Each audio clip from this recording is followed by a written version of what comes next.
Choice, your creative superpower. We have the power to manifest as we dedicate attention to our thoughts, but often miss opportunity to achieve the greatest good. Your superpower is waiting to be unleashed to unlock a fuller, more rewarding world for all. Join us every Thursday at noon Mountain Time for Choice, your creative superpower with Zoe Muro.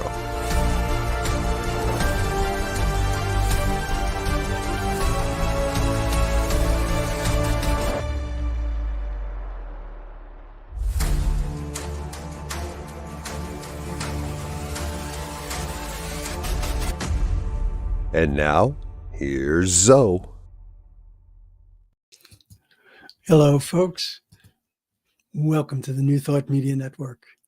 My name is Zoe Muro, and I am delighted and honored to be your host for Choice, your creative superpower, coming to you from Oakland, California. And we are here each Thursday, 12 noon Mountain Time, 11 a.m. Pacific Time. If you're coming back, it's great to see you here again. If this is your first time, welcome. Thank you so much for tuning in. As a religious science practitioner with the New Thought Media Network, I have a ministry. And as a transformational coach, I have a mission. Both are to help people live their lives to the fullest. And what we do here on this show is explore. We explore how wielding your superpower for the greatest good can co-create a most fulfilling life experience. Today, in episode 75, we'll be exploring the relationship between choice and radical acceptance. Okay, so first thing I'd like to look at is just what is radical acceptance and what makes it different from your everyday garden variety acceptance. I like this distinction. Let me bring this up. Okay. Acceptance is acknowledging and accepting what might be only potentially perceived reality as is. Radical acceptance is acknowledging and accepting verifiably actual reality as is, without resistance, denial, or judgment. Now, obviously, we can accept things that are real and that are verifiable, and we can radically accept things without going through this additional step. But if we want to be able to say that we are going to acknowledge and accept something without resistance, without denial, without judgment, there is definitely work to be done there. Oh, hello, Shay. Good to see you here. Okay. So,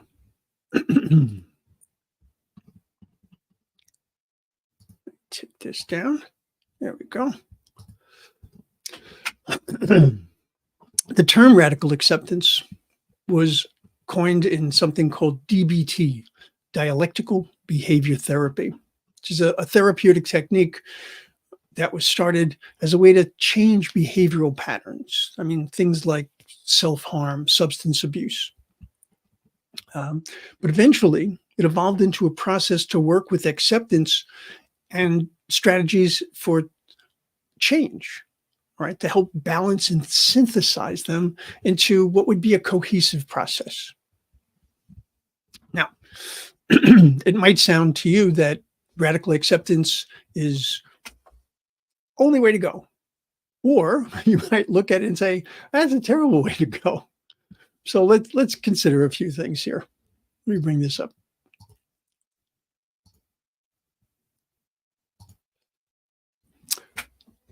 Radical acceptance does not mean that a situation or a condition has your approval. It does not mean that you necessarily found the situation or condition acceptable for your life. It doesn't mean sitting back and giving up, and it doesn't mean being complacent. All right? None of that right? None of that would be considered radical acceptance. All right.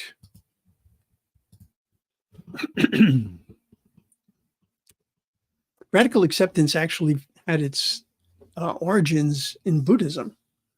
The idea that by being so focused on and holding on to pain or an experience itself, that one actually brings about additional suffering. The two arrows you might have heard it referred to as. First arrow being whatever the injury was, if you will, the affront, whatever it might be. And then the second arrow being the suffering that we put ourselves through by holding on to it, by constantly making this our story. There's a Japanese concept called wabi-sabi, WABI-SABI. Okay, and it's actually a great example of the way that radical acceptance addresses life. Now, it had its origins in Taoism, and it was a concept that also became integrated into Zen Buddhism. Wabi-sabi encourages us to constantly search for the beauty and imperfection. Right? Constantly search for the beauty and imperfection and accept the more natural cycle of life. Now, wabi and sabi are actually two separate concepts. Wabi is basically about recognizing beauty, right, in humble simplicity. Okay? Sabi looks at the passage of time, recognizing and accepting that all things grow, age, and decay, but also how it manifests itself beautifully in objects, suggesting that beauty is hidden beneath the surface of what we actually see. Okay. And that's even if what we're looking at is something that we perceive as being broken. So together, we take wabi-sabi and it becomes a philosophy for approaching life. And it basically comes to this: accept what is, stay in the present moment, appreciate the simple, transient stages of life. Transient stages of life. Okay. Now, I wanted to highlight wabi-sabi here because I really think it's an extremely important part of radical acceptance, because a great part of this is self-acceptance. My opinion, but I believe without self-acceptance, I don't really see how I could possibly practice radical acceptance. Of course, it doesn't end itself, right? Most absolutely extends to others. But it must start with oneself. Okay. Let me get personal for a moment, as if I don't on other occasions. But at 73, I have now lived longer than my two older siblings, my mother, as well as most of my cousins, my aunts, and my uncles. Okay. I personally have dealt with and continue to deal with a relatively long list of illnesses and conditions which have, they've reduced and sometimes even taken away physical abilities. I've had a correspondingly significant effect on my everyday life. So I have choices to make here. I can choose to deny that anything has changed, despite the evidence to the contrary. And believe me, there are definitely people who do that. No question.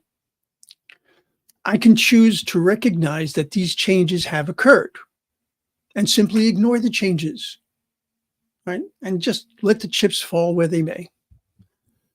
And I know a significant number of people like that as well.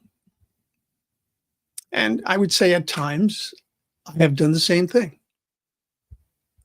Although, fortunately, it was many, many years ago. I can choose to rage and just rail against the indignities of aging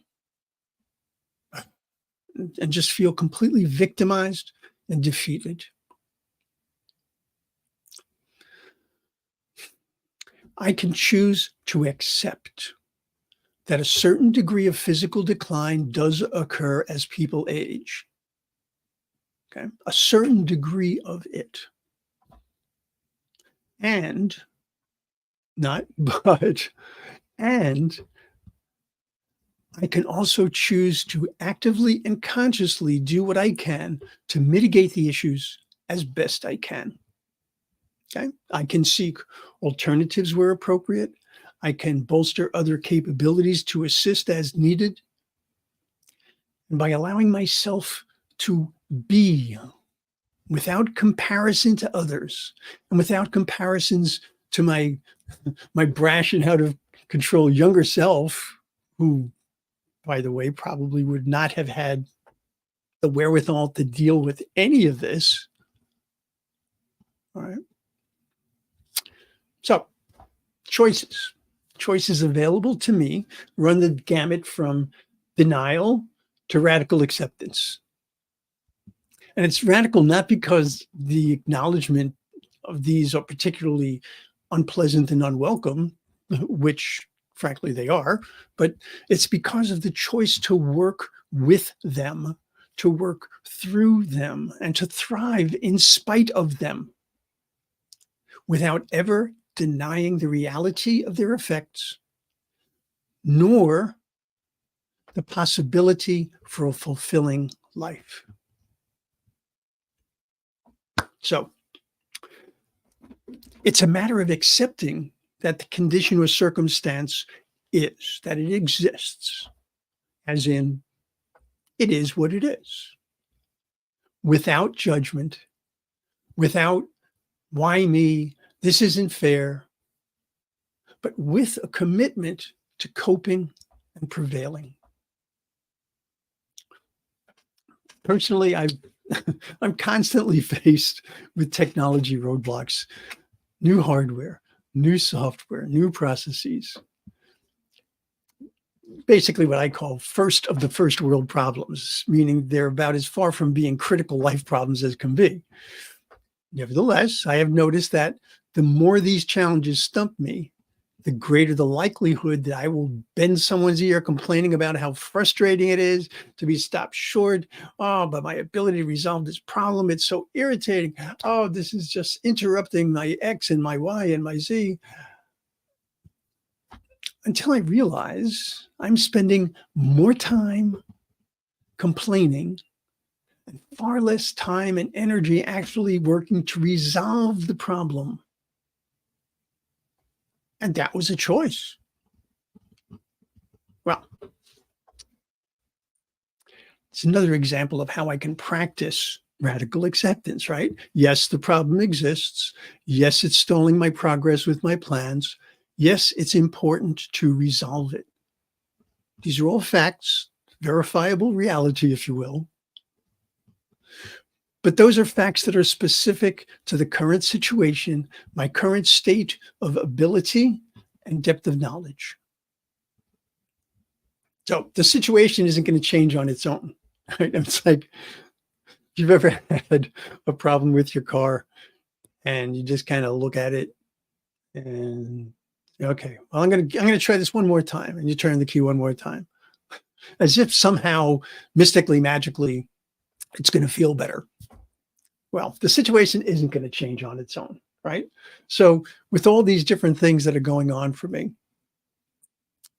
the situation itself isn't going to change, but I can change.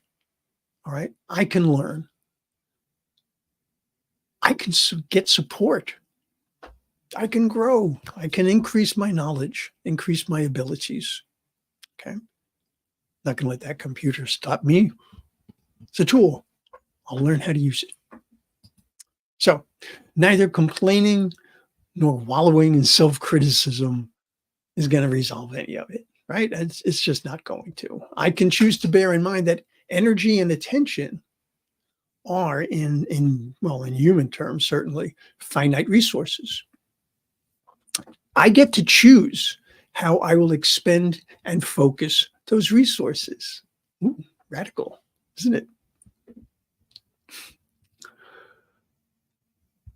The why of radical acceptance, that is, why we would want to practice it. Okay, it's actually pretty impressive. Let me bring this up. Okay, so here are some potential benefits. Okay, potential benefits of radical acceptance: clarity, inner peace, compassion for oneself and for others, a reduction of suffering, and a greater sense of connection. All of that possible. Oh, you're very welcome, Shay. Shay says, thank you for not spiritually bypassing. Yeah, I get that.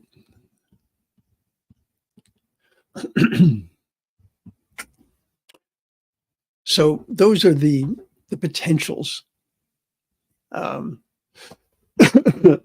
Excuse me, of what radical acceptance is about. Now, what do we talk about with radical acceptance when we're talking about practicing it? All right, so we looked at the why of it, if you will, these potential benefits, but let's talk about the what of it. What does one actually do when choosing to practice it? All right, let me bring this one up. Okay, so this is radical acceptance in action. Okay, discerning factual reality. All right, accepting that reality really does exist, and also accepting that it is having an effect on our life. And I would say here, it's also important with this accepting and discerning to actually do your best to understand cause and effect, right? It's not uncommon for us to say, oh, well, this happened, therefore that caused this. Maybe, all right? It's worth the time and the effort to determine that. Embracing the totality of the circumstance, the condition, whatever it might be. Okay. And by the totality, it means not only what's happening now, but in some cases, there could be a progression or a regression. Right. And understanding all of that can be important. Recognizing that we are not our circumstance, we are not our condition, we are not our situation, or even our state of mind. Okay. Ensuring that we maintain a clear understanding of our role as a co-creator of our life experience. That is really key. That is really key, because with that, right, with our ability to accept that role, that allows us to fulfill the role and therefore define whatever it is that we need to move forward. Okay. Yes, to keep on trucking. Most certainly.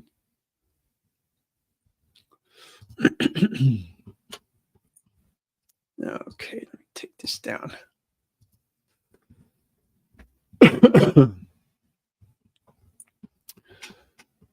Okay. Let me see, where am I here?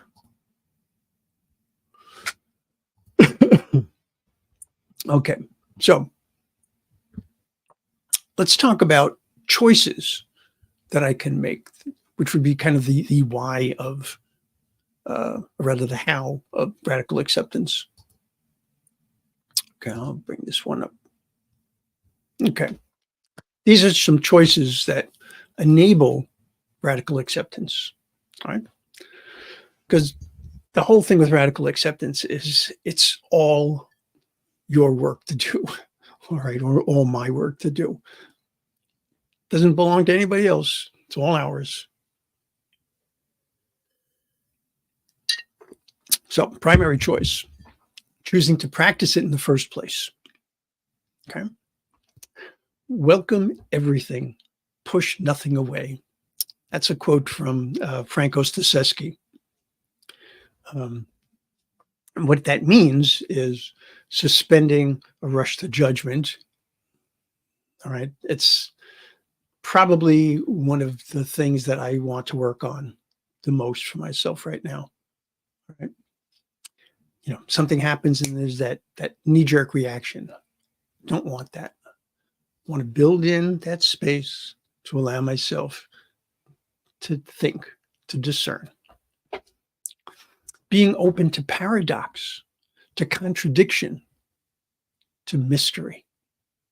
Okay, we spoke about mystery a little while back. Really important to be able to be accepting of mystery. Choosing to feel all the feels, right? Even though we're talking about not allowing ourselves to be completely mired in them, to allow them to rule our life, they're real. We feel these things, right? It's an important thing to allow ourselves to feel what we feel. And more importantly, to do so with compassion, right? With compassion, regardless of how you feel. Choose to focus on the truth of a situation or a circumstance, okay? Not merely the facts, all right?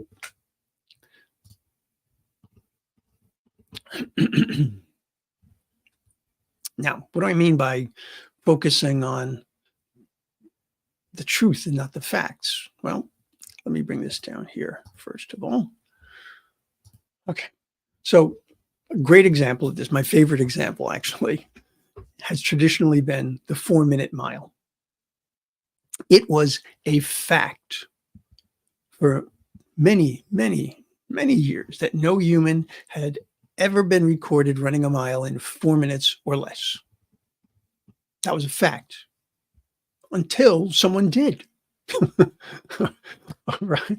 The fact was that no one had. The truth was that no one had yet run that fast. Not that a man or a woman couldn't, but hadn't.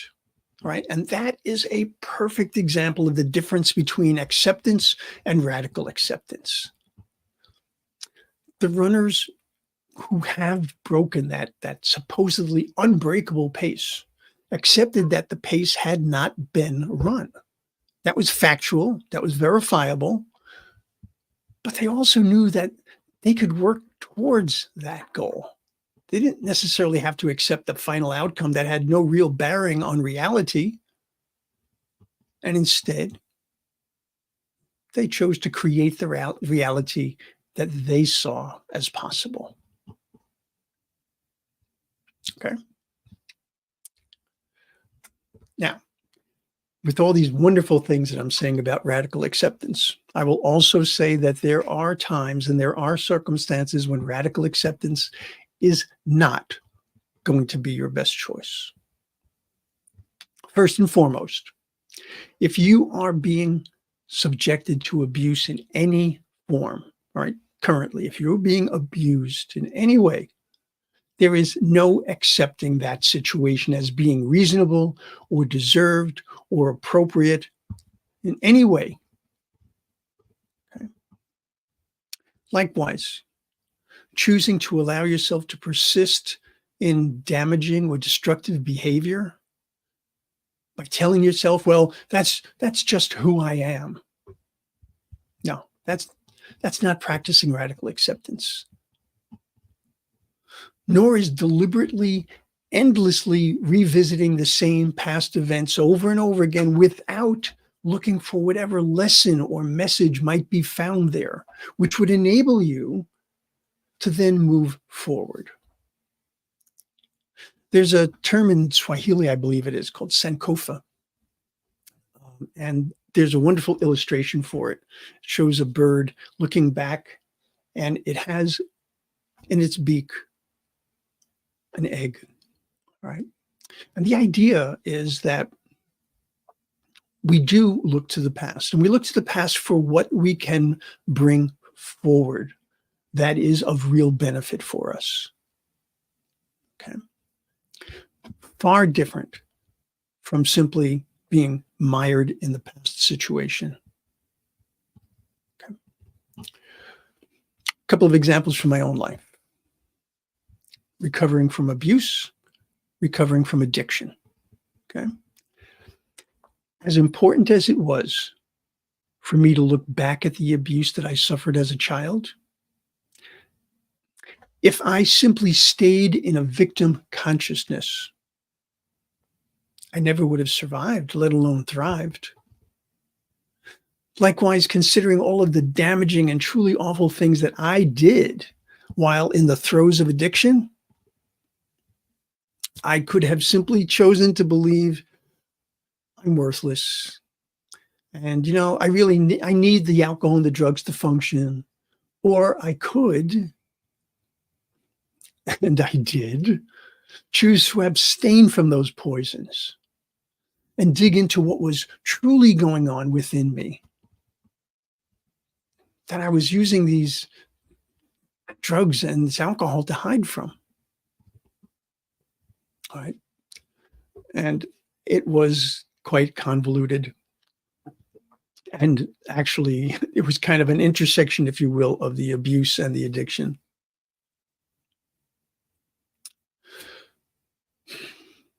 Radical acceptance is not a yes, but. What I mean is, it's not acknowledging the situation. Acknowledging the situation is one thing, right? But believing there is no recourse and allowing it to constrict or limit you unnecessarily, quite another. Radical acceptance is a yes and.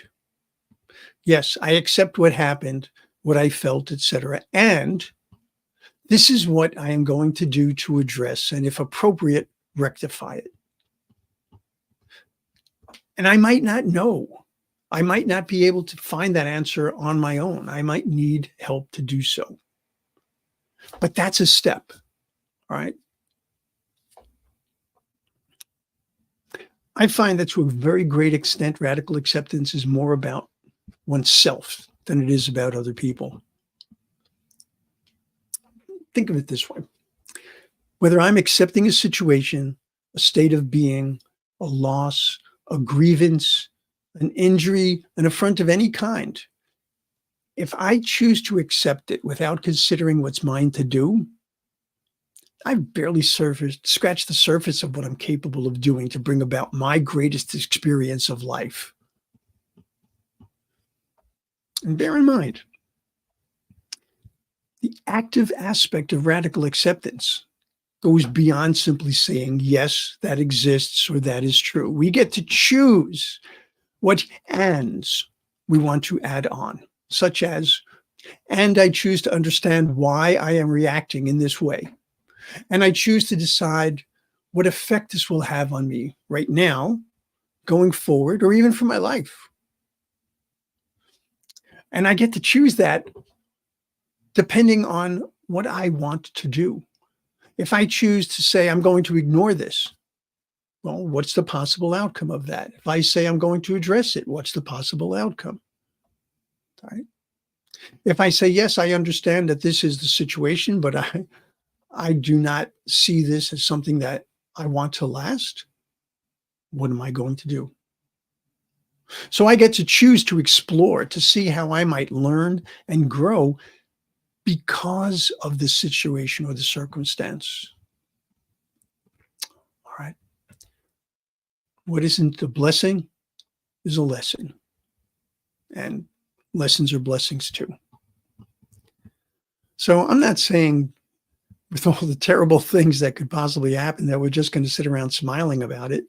But I am saying that using our ability to discern what we can accept, how we can accept it, what we have to do to deal with it, if it's even ours to deal with, right? All of that comes into play. Talking about ourselves and acceptance, recognizing the divinity in myself and recognizing that same divinity in all others, that is in itself an act of radical acceptance. And remember, accepting that someone else is divine as you, accepting that someone else is a creation of the one, just as you are, means more than simply giving lip service to it. I'll invite you to look at the challenges in your life. See if there is a place where radical acceptance would be of benefit.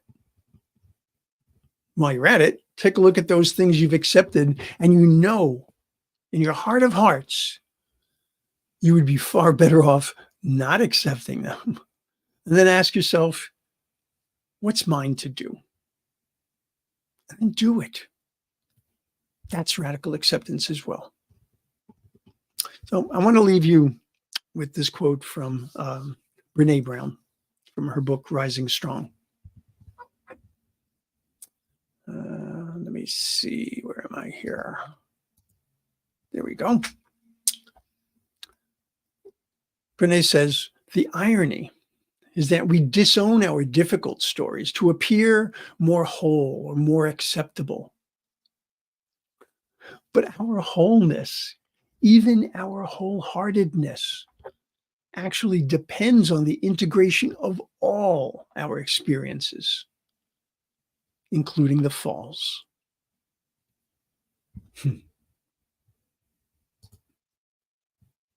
Yep. See the lesson. Namaste. Thank you. Well, that's going to do it for this week, folks. Hey, look, I went a little bit over. That's okay. So, what has been your experience with radical acceptance? What have you chosen? New word. What have you chosen to do with it? Right? What have you chosen to do because you've used radical acceptance? What choices have you made that help bring it about? I'd really love to know that. So if you have anything that you'd like to share about that, or if you have a topic relating to choice that you'd like me to explore in a future episode, I'd love to hear about that. Okay. I also do practitioner sessions, coaching sessions, always open to having a discussion or praying. I also do speaking engagements. Don't know if I've mentioned that, but in any event, if you wish to reach me, zodimiro@gmail.com. Okay, that email address will get right to me. All right. So I had a ball today. I had a wonderful time presenting this topic. I hope that it gave you something to think about. And as I said, I'd be more than happy to have you share whatever it is that came up for you. Okay. All right, folks, I am out of here. Spend some time on the New Thought Media Network today, right? All sorts of good stuff, over 40 hours of programming. And if possible, I would love it if you could share some treasure with us. Okay. It takes a lot of time, talent, and treasure to be able to present the various shows that we do present here on the New Thought Media Network, the prayers and the meditations and the discussions, all of that. So if you could go to ntmedia.org/donate, ntmedia.org/donate, help us make this a world that works for everyone. Okay. All right. So until I see you again, I wish you the most magnificent day, evening, morning, afternoon, whatever it might be. And know without a doubt that not only are you loved, not only are you perfect, whole, and complete, but you are the co-creator of your life experience. Be well. Much love. Choice, your creative superpower. We have the power to manifest as we dedicate attention to our thoughts, but often miss opportunity to achieve the greatest good. Your superpower is waiting to be unleashed to unlock a fuller, more rewarding world for all. Join us every Thursday at noon Mountain Time for Choice, your creative superpower with Muro.